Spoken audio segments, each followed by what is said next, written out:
students, very good morning to all and welcome to the class again. So today we are going to discuss your phylum Platyhelminthes. Two phylums we have already discussed, phylum Porifera, and in your last lecture we people have discussed your phylum Coelenterata too. Coelenterata is also called as your Cnidaria. Am I clear? Yes. Now we are going to focus on phylum Platyhelminthes. Okay. सबसे पहले if I am talking about Platyhelminthes, it comes from the word platys. It comes from the word platys, okay, and helmine. Are you people getting my point? Where the meaning of platy is flat. The meaning of platys is flat, or you can say it as broad, and helmine का मतलब होता है warm. Am I clear?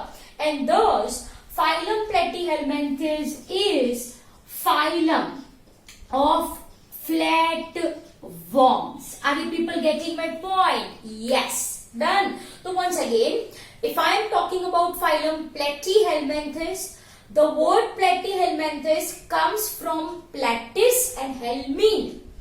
Platys का मतलब होता है flat, platys का मतलब होता है flat और broad, and helmine का मतलब होता है warm. Okay? तो बच्चों, this phylum basically contains your flat worm. Flat worm, as the name suggests, ये भाई flat है. Flat मतलब चपटे. फ्लैट का मतलब क्या होता है? चपटे. They are ribbon like. They are ribbon. आप सबने रिबन देखी होगी. Yes, right. So this flat worms are ribbon like, dorsiventrally flattened. Dorsiventrally flattened. Dorsal side, ventral side, शायद आपको ये पता होगा. If we are talking about our self, right. तो देखो पीछे क्या प्रेजेंट है? वर्टिब्रल कॉलम है, नोटोकॉर्ड है. यस. तो जो साइड पे वर्टिब्रल कॉलम हो वो साइड होती है डोर्सल साइड, और जो टमी वाला पोर्शन होता है उसको कहते हैं वेंट्रल साइड. तो अब ये जो ऑर्गेनिजम्स है वो फ्लैट है. फ्लैट मानी चपटे, like ribbon. You can imagine ribbon in your mind. इतने चपटे, इतने फ्लैट होते हैं. तो what I am saying, the organisms belonging to this kingdom, the organism belonging to this kingdom are dorsi-ventrally flattened. They are dorsi-ventrally flattened. In bracket I am writing ribbon like. आप ribbon को imagine कर सकते हो, वो कितनी पतली कितनी चपटी होती है. Am I clear? Okay. Now one by one, point wise we will be discussing. सबसे पहले जो point आया आपका वो है habitat. वो क्या है? habitat. कैसी जगह पे organisms ये present होते हैं. तो बच्चों, ये जो flat worm है ना, this flat worms are parasitic.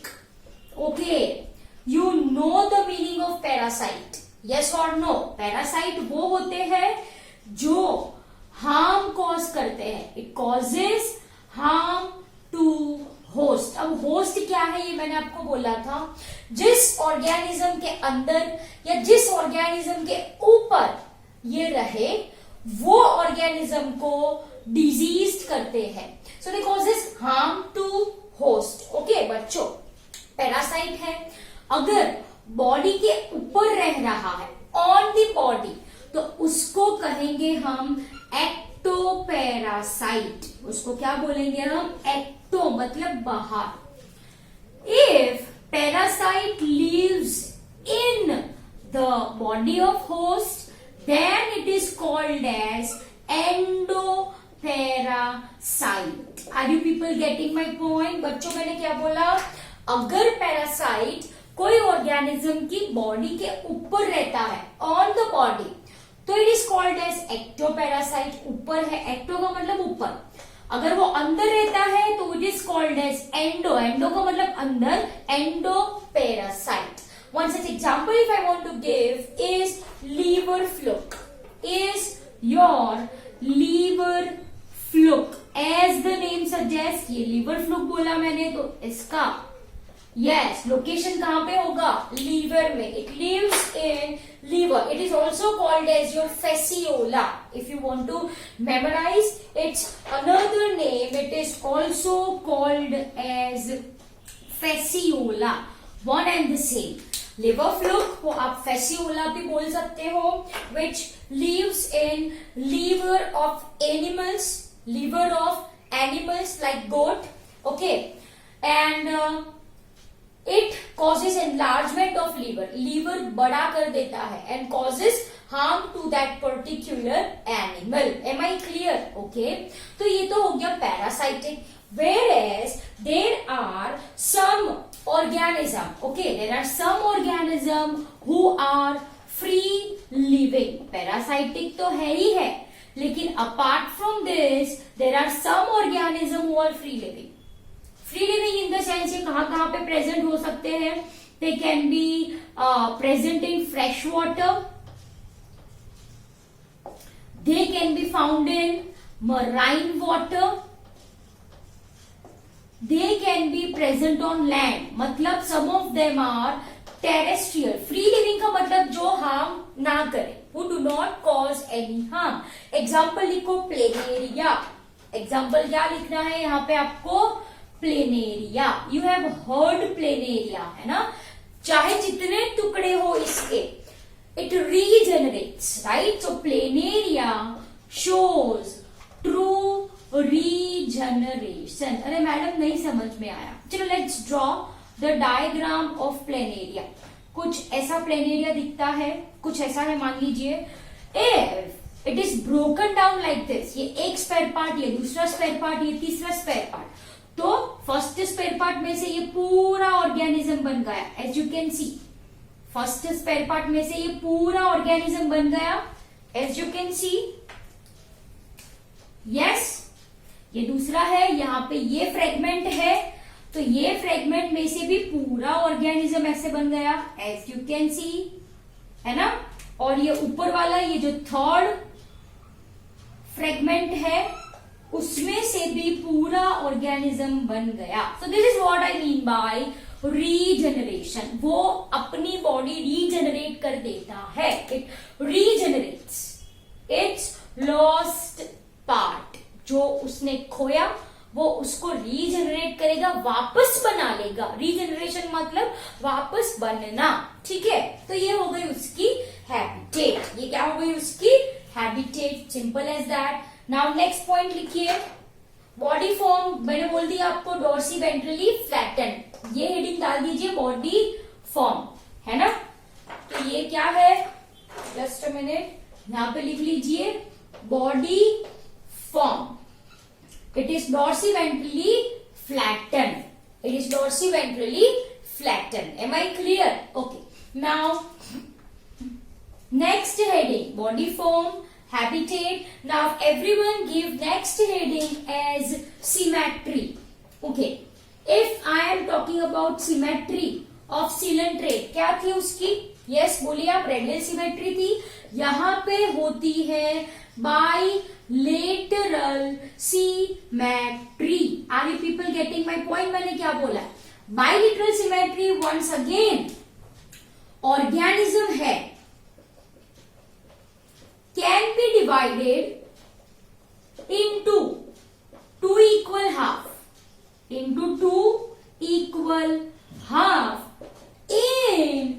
any one direction. एक ही डायरेक्शन में अगर आप उसको काटो तभी दो इक्वल हाफ आपको मिलते हैं.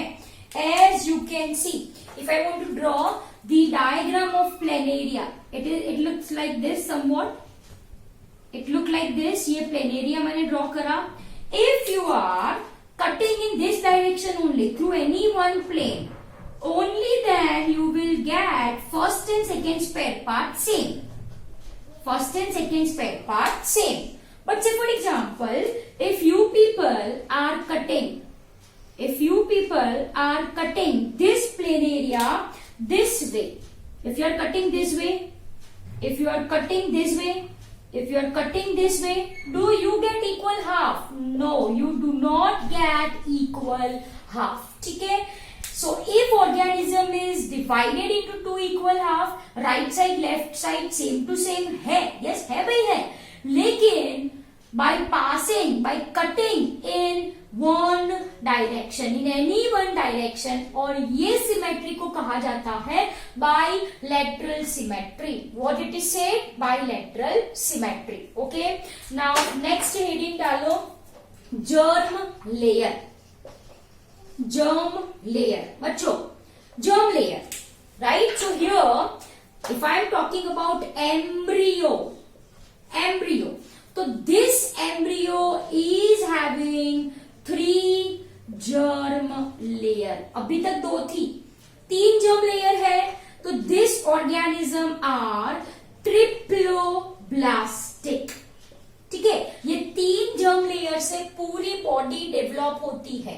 तो एम्ब्रियो में 3 germ layer होने की वजह से ऑर्गेनिजम्स को बोला मैंने ट्रिप्लोब्लास्टिक. कौन सी germ layer है आपको पता है?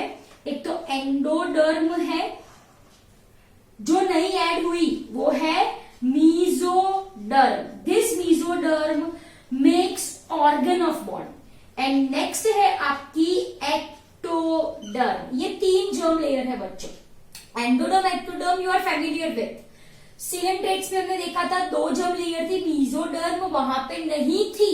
2 germ लेयर तो डिप्लोब्लास्टिक, यहाँ पे 3 germ लेयर है तो triploblastic. Am I clear? Okay. Next heading डालो level of organisation. Level of organisation. चलो अब देखो भाई बच्चों, मीजोडर्म ने क्या बनाया? ऑर्गन बनाई. तो यहाँ पे ऑर्गन आ गई ना? Yes. So it shows organ level of organisation. Organ level of organisation मतलब ये ऑर्गेनिजम्स में ऑर्गन्स प्रेजेंट है. सिंस मीजोडर्म इज देयर, जो क्या प्रोड्यूस करवाएगी? ऑर्गन्स प्रोड्यूस करवाएगी. डन? ओके बच्चों. Now let's talk about coelom. देखो सीलम जो है वो बेसिकली होती है कैविटी. कैविटी है, खाली जगह है, which is lined by mesoderm, which is lined by mesoderm, जो कि in this case is absent. Are you people getting my point? Basically Seelam क्या है? सीलम है cavity. Cavity which is lined by mesoderm, which is lined by mesoderm. But this coelom is absent and organisms are called as acoelomate. Organisms are called as acoelomate. Am I clear? I hope you got this point really very well. So coelom, body cavity is absent, so organism is acoelomate, right? So dear students, this is all about your what? Platyhelminthes. Flatworms बोला मैंने, right? Flatworms कैसे है? Dorsiventrally flattened. Okay, they are ribbon like. Habitat क्या है? Parasitic है, free living भी है. Examples तो अच्छे से याद रखने आपको. Liver fluke and planaria. Tapeworm also comes in this example. ठीक है, कौन से वर्म आते हैं आपके? Again they are parasitic only. Tapeworm and liver fluke are parasitic. Okay, dear students, if I will be talking about your tapeworms, if I am talking about tapeworm, then infection due to this tapeworm are found in those countries where pork is used as a food. Pork का जो meet human beings खाते हैं, uncooked meet और poorly cooked meat of pork खाया तो tapeworm humans में आ सकते हैं. Am I clear? I guess you people have heard this same. Am I clear? Okay बच्चों, तो देखो यहाँ पे tapeworm है, liver fluke है, planaria. tapeworm कहाँ पे प्रेजेंट होता है? pork. I mean to say pig. अगर pig का poorly cooked meat खाओ तो you can have chances to get infected by this tapeworm. Bilateral symmetry है, एक ही पेन में आप इसको डिवाइड कर सकते हो into two equal half. 3 germ layer है, एक्टोडर्म, एंडोडर्म, मीजोडर्म। मीजोडर्म बनाया organ, so organ level of organisation. Coelom is absent. Coelom क्या है? कैविटी है भाई। सीलम क्या है? कैविटी है जिसमें ऑर्गन्स प्रेजेंट होती है। सीलम क्या है? बेसिकली कैविटी है which is lined by mesoderm जिसमें ऑर्गन प्रेजेंट होती है। But this coelom in platyhelminthes is absent, is absent. Am I clear? I hope you got this point really very well. So these organisms are acoelomate. Digestive tract है, they are having digestive tract but they do not have anus. Okay, so if you want to write digestive tract, mouth is present but anus is absent. So I can say जो digestive system है वो कैसी है? Incomplete है, incomplete digestive system. Am I clear? So I hope you got this point again really very well. वैसे इनकी body होती है सॉफ्ट। इनकी बॉडी कैसी होती है? Soft. It may have cilia और it may not have cilia. You can write इनकी बॉडी कैसी होती है? सॉफ्ट विथ और विदाउट सीलिया, विथ और without cilia. Am I clear? तो बच्चों ये हो गया आपका phylum platyhelminthes. I hope it is clear to you people. Thank you very much.